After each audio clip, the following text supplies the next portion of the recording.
two strains we need to talk about a little bit. One is that surely there was something that the Hindus also did right.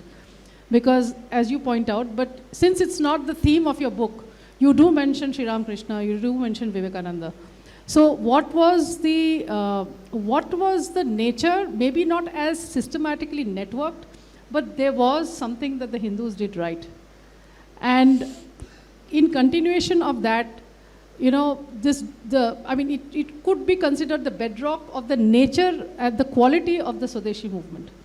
So can you talk a little bit about that? And also, since we are already into the Khilafat, is it not evident for anybody who reads our history that while the petitions were being given to the government, or while the reforms were being proposed, the fact is that during the war you had the Defense of India Act.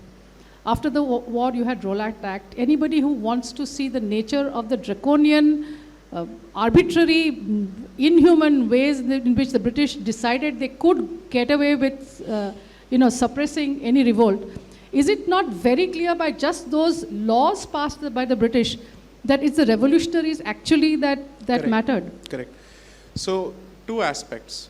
What Hindus did right. Yeah. I have touched upon it to a significant extent on the revolutionary strain of thought. But it will come better in the third book, where I will cover the Sangathan movement better.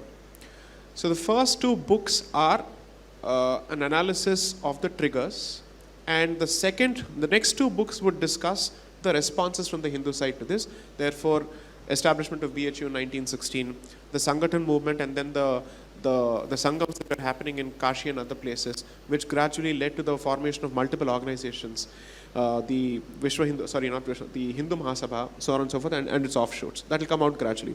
So just to be clear, there are about 5 or 6 movements that the third book will cover. The so-called Ambedkarite movement, the Sikh movement, the Dravidian movement, the communist movement. So I will not ask you my question on the Justice Party now. I've just given a brief paragraph explaining what's going to happen, where I've explained the origins of the Justice Party, as well as I've sown the seed for the Sikh movement here. Exactly. Because all of it happens around 1920, because everybody wants a share in the pie after the separate electorates have been offered to Muslims. Yeah. So all of this will come later. But Hindus did something right, but where they thwarted by their own co-religionists will be the subject of the discussion in the next book. Now, the other question that you asked was on if you see what the laws that British enacted. Right, correct. So if you see all the legislations that they came out with, sedition law was to go after the Wahhabis. Yes. But every other legislation that came out subsequently, amendments to the penal code, were primarily to curb the activities of the revolutionaries. Absolutely. And the revolutionaries, as Mr. Sanyal said in his previous session, I was watching it online, they did a fantastic job of pushing the window. And the kind of, it's like this. Revolutionaries were isolated by 4 stakeholders. The society at large, the moderates in the Congress, the extremists who couldn't openly own their allegiance or relationships with them, the Muslims who didn't want them, and of course the British establishment. So under these circumstances, with utter isolation, the revolutionaries operated. Imagine the kind of commitment that they had to Bharat for them to operate in these circumstances.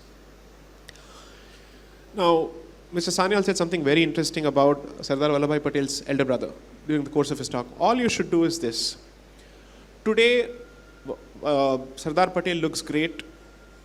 Netaji looks great. All of these people look great. I would offer a simple litmus test. As long as these people were in the Congress, what was their attitude to the revolutionaries of that particular period? Did they bat for them? Did they give them intellectual cover fire? Or did they actively push for their prosecution and publicly castigate them? You will find very few Congress leaders who are not guilty of one of these things.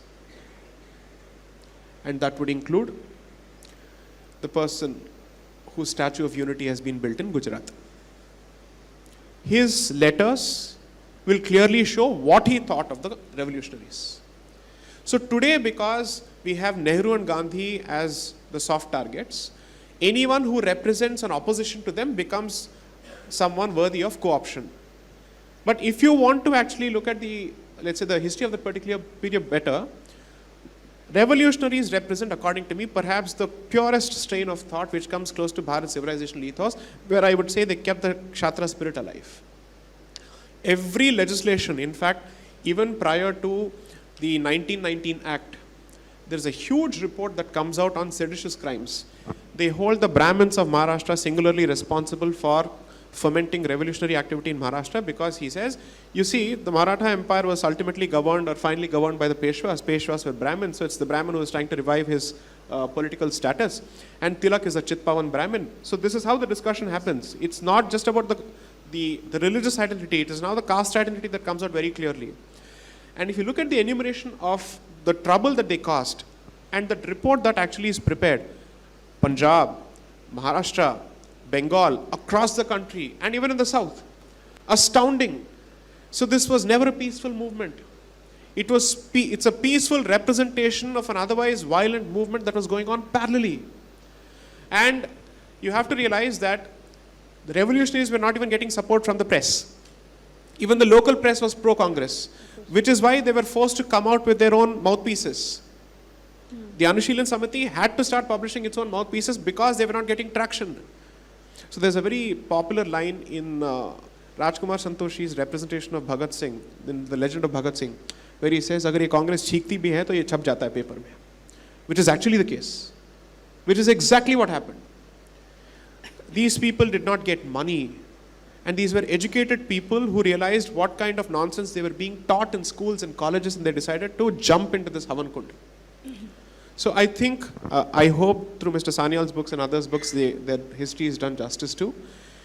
This much was clear. At every stage, the Congress was pushed to changing its position only because of the extremists and the revolutionaries.